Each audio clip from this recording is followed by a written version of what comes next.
Hello, my name is Archibald Chesterfield III. I'm a YouTube entertainer and celebrity, and I'd like to thank you for watching this video.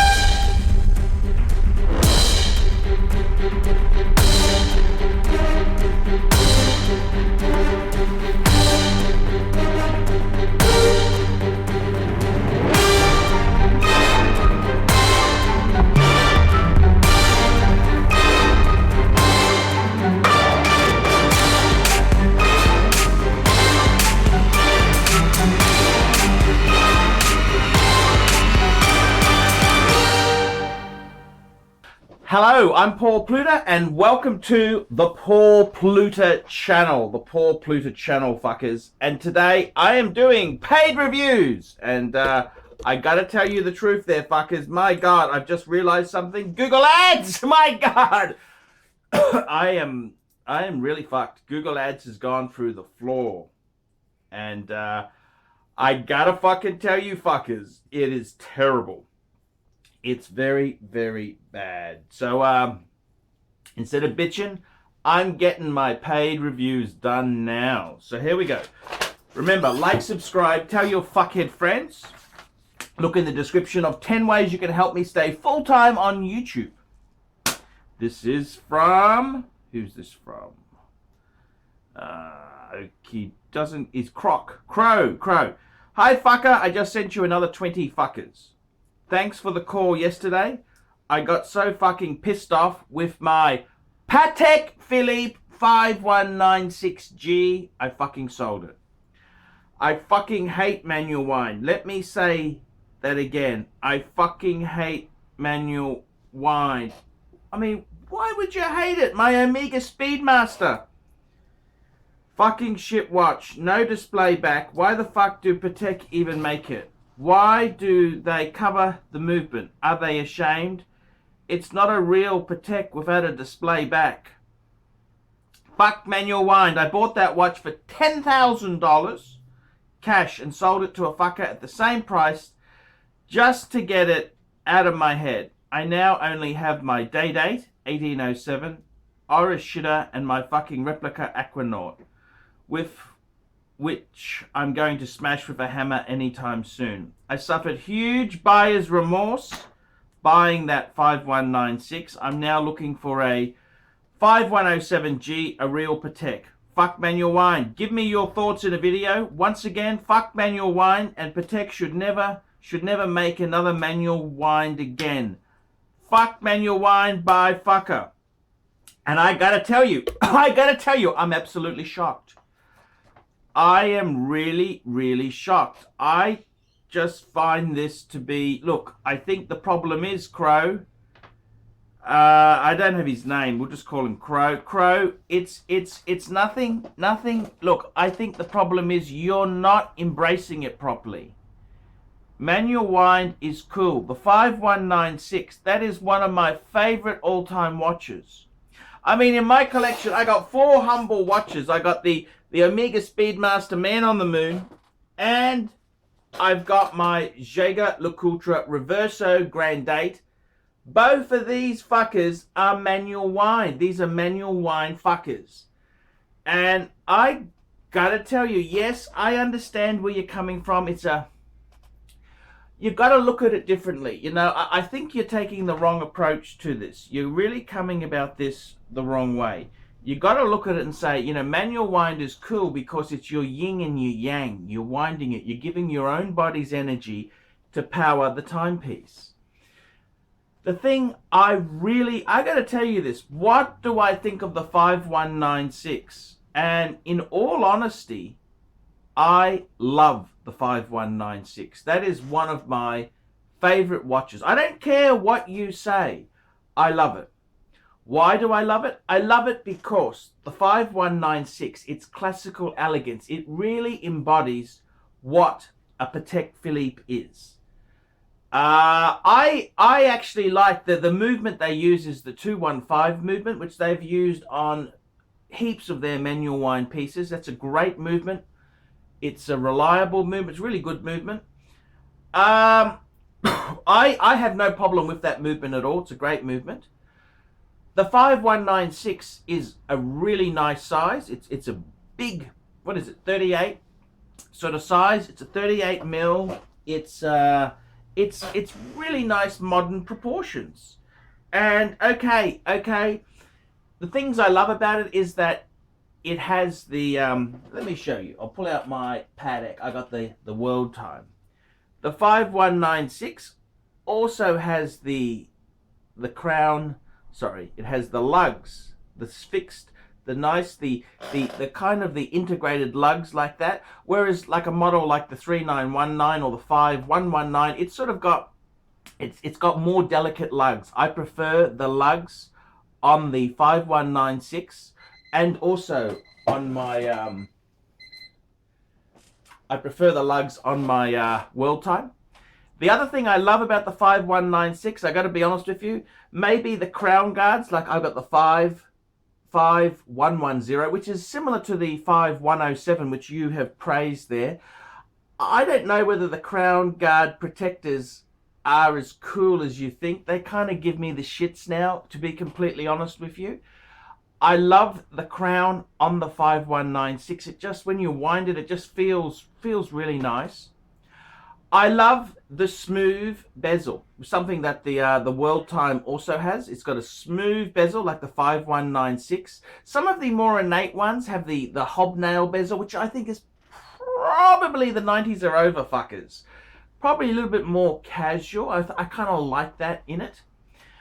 The other thing I love about the 5196 is something that my world time has no date feature. It doesn't give you the date, and that's good because I'm really anal. I'm really anal with Patek. I like to have the right date. I don't like to wear a watch that's got the wrong fucking date on it. I think that's lazy and slack.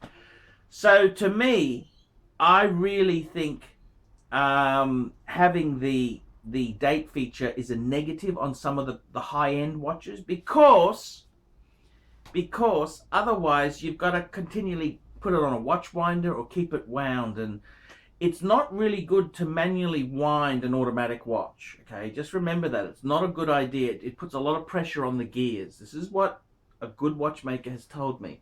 So in many ways, I've got to be honest with you, when I had my gold Submariner, I was actually contemplating selling the gold sub for a 5196.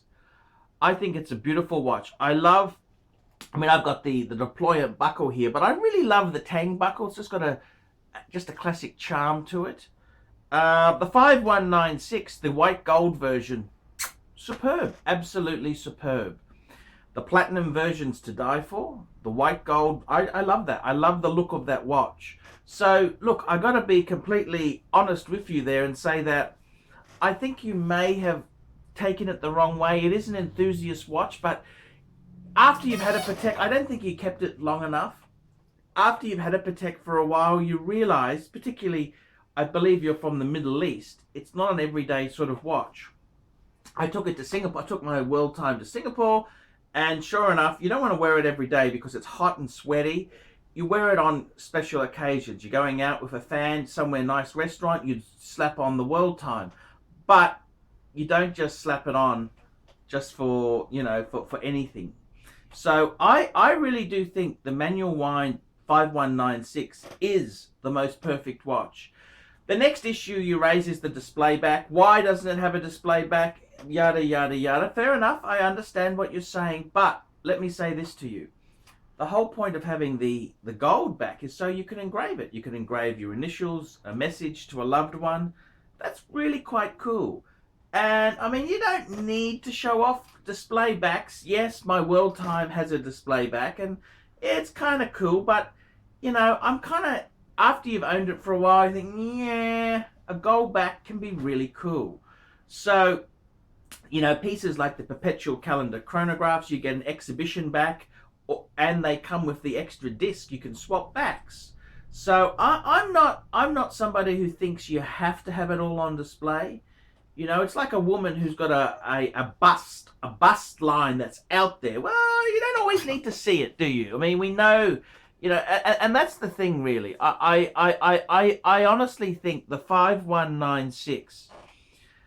I know you say it sucks. I know you hate it, but I've got to be completely honest with you. I think you have completely misjudged it. And I don't mean to offend you. You look. You paid me money for opinion. You rang me. I rang him up. You were cool. You're very cool. Okay, you're cool. But I got to be honest with you there. Excuse me. I've got a bit of a cold coming back on the plane. I think I caught a cold. But I got to tell you, the 5196. I love it. I think it's the quintessential Patek, and people say it's an entry level. No. It's not entry level. It's just classic Patek.